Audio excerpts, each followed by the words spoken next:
एवढाच माहिती आहे आपल्याला. आपल्याला माहिती आहे फक्त पुस्तकात लुंबिनीमध्ये जन्म झाला आणि कुशीनगरमध्ये त्यांचा महानिर्वाण झाला. बस आपल्याला फक्त पुस्तकातूनच एवढाच माहिती झालं आणि एवढाच शिकवलं जातं. पण धर्माचा प्रचार प्रसार हा बाकीच्या इतर देशाला जे सुदृढ झाले, विकसित झाले, एशिया खंडातले 60 देश विकसित आहेत. भारत देशात जिथे भगवान बुद्धाची धम्माची उत्पत्ती झाली त्या भगवान बुद्धाच्या धम्मालाच आज इथे दुसऱ्यांच्या ताब्यामध्ये आपला धम्म आहे. पंडित पुलोत्यांचा आज तिथे राज आहे. त्यामध्ये षड्यंत्र असं झालं की 12 तारखेला 13 तारखेची घटना होती की तिथे बिहारचे राज्यपाल, बिहार मध्येच बुद्ध काय ना, तर ते बिहारचे राज्यपाल जो मुस्लिम समाजाचा आहे तो बिहारचा राज्यपाल त्या प्रस्थापित लोकांच्या माध्यमातून तिथे येतो. आणि सम्राट अशोकानं त्या भगवान बुद्धाच्या मूर्तीच्या समोर जो अशोक स्तंभ स्थापन केला होता त्या अशोक स्तंभाची छाटणी करून त्या पंड्या पुजाऱ्याची छाटणी करून तिथे शिवलिंगासारखं तयार केलं. त्या शिवलिंगाची पूजा करायला कोण येतात? मुस्लिम समाजाचा राज्यपाल येतो. म्हणजे भांडण कोणामध्ये लावायचे? मुस्लिम आणि बौद्ध समाजामध्ये भांडण लावण्याचं षड्यंत्र कोण करत आहे? ती ब्राह्मणवादी व्यवस्था, तिथचे प्रस्थापित लोक. त्या प्रस्थापित लोकांच्या असा षड्यंत्र आजपासूनच नाही, काही कित्येक अनेक वर्षापासून सुरू. तर या षड्यंत्राला आपण कुठेतरी आपण कमी पडलो म्हणून ते हावी झाले. आपली कमजोरी होती, आपली कमतरता होती म्हणून ते हावी झाले. पंडे पुजारी त्या 13 तारखेच्या घटनेची सकाळची गोष्ट, सकाळच्या 9 वाजता आम्ही सकाळी त्या पर्वतावर गेलो जिथे भगवान बुद्धानं 6 वर्ष तपश्चर्या केली. त्याला आपण तपोभूमी म्हणतो. तिथे डुंगेश्वरी पर्वत म्हणतात.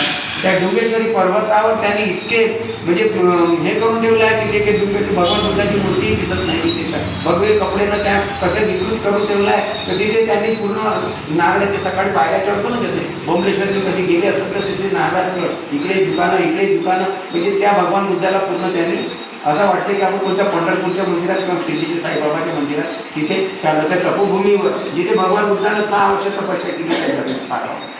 तिथे आज ते डोंगरेश्वरी पर्वताने पूर्ण पंडित पुरातन लागले. त्या दिवशी इतक्या लाठी हल्ला झाला त्याच्यात मला त्या भंतेजीला वाचवता मलाही पण इथून म्हणजे वाचलो गाडी मला पण लागली असते.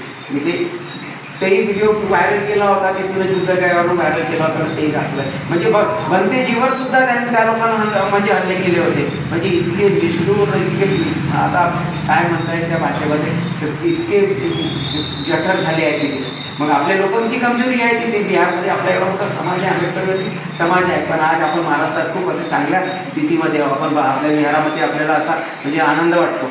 पण तुम्ही याच्यात एखाद्या बिहारच्या तुम्हाला बघ बाबासाहेबही नाही दिसला. महात्मा फुलेचे फोटो दूरच सोडा, सावित्रीबाईला कुठे दिसणारच नाही. म्हणजे असे त्या 12 तारखेला बुद्ध पौर्णिमा होती तेव्हा आपण इकडे 14 एप्रिल राहते, बुद्ध जयंती राहते तर कसं जगमगाट राहतं. पण हे जशी लाईट दिसतं ना, हे तरी लाईट चांगली आहे. त्या बुद्ध विहारात, महाबोधी विहारात हे 12 वाजतापर्यंत होतं. 12 बुद्ध पौर्णिमेच्या दिवशी तर असा अंधार पडला. एक लाईट असायचे, छोटे डीप लाईट असे त्या पूर्ण विहारामध्ये आणि भंतेची काही बाकीचे लोक बाहेर फोट घेत होते आपले साधनेमध्ये आहे. तिथे कोणी काही बोलू नाही शकत. कसा विकास होईल, कसा धर्माचा प्रसार होईल आपल्या भारत देशामध्ये. मग 134 वर्षापूर्वी 1891मध्ये श्रीलंकेवरून ते अनामिक धम्मापाला आले. त्यांनी लढा सुरू केला. त्यांचाही काही दिवस लढा झाला. त्यावेळेस तर तितका काही मीडिया तर होता नाही, सोशल मीडियाच्या माध्यमातून तेवढा प्रचार प्रसार नाही झाला. त्यांनी जितके प्रयत्न केले त्याच्या प्रयत्न. त्याच्यानंतर भंते सुरेशसाई आले, जपानवरून आले. 1992-93 पासून तो लढा सुरू केला. आज कसं तरी हळूहळू आजपर्यंत इथपर्यंत आला. तर आज भंते विनाचार्यानं आज तो लढा त्यांच्या आपल्या हातात घेतला. आकाश लामा ते मिझोरम नॉर्थ ईस्टचे आहे, ते त्यांनी पण थोडा आपल्या नॉर्थ ईस्ट कम्युनिटीला त्यांनी पण एकत्र आणला. पण तोही लढा मग राजकारण्यानं थोडासा विस्कळीत करण्याचा प्रयत्न केला. अनशनकाली रात्रीच्या 2 वाजता भंतेजीला म्हणजे तुरुंगात टाकून राहिले, रात्रीच्या 1 वाजता कधी अटक करून राहिले. म्हणजे त्याच्यावर ते पूर्ण बिहार शासनाच्या म्हणजे बिहारमध्ये जेवढे काही प्रस्थापित लोक आहेत त्यांचा ताबा त्या बिहारावर आहे.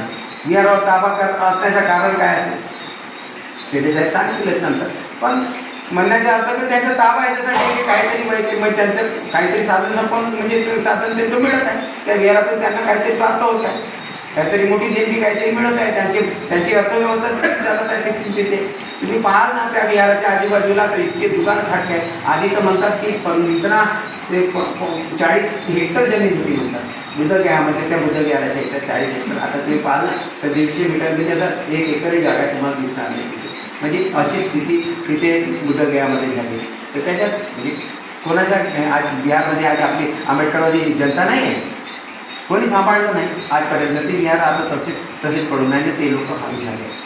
तर याच्यासाठी बनते विनाचार्याने जो लढा उभारला पूर्ण महाराष्ट्रात चांगला प्रतिसाद मिळत आहे. पूर्ण भारतभर त्यांना आता चांगला प्रतिसाद मिळत आहे. सगळे भिक्खू संघ त्यांच्यासोबत आहे. जे सिनियर असतील महाथेरो पण म्हणते आज त्यांच्या आज भलाही ते सामने त्यांना गणले जाते सामने, पण आज महाथेरोपेक्षा म्हणजे त्यांची आज जी भूमिका आहे ते महाथेरोच्याही म्हणजे वर ते आज कृतीत त्यांना दाखवली आहे.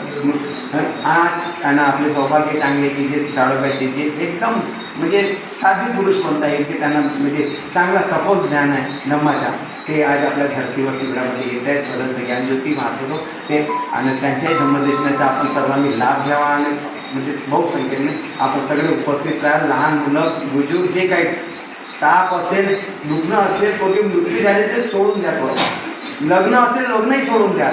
पण जेव्हा धम्माचं काम येतं आपल्याला एक संघ दाखवायचा आहे म्हणून त्या ठिकाणी तुम्हाला सगळ्यांना यायचं आहे हीच विनंती करायला आम्ही सगळे इथे आलो. बस एवढे बोलून थांबतो. जय भीम, जय भारत, जय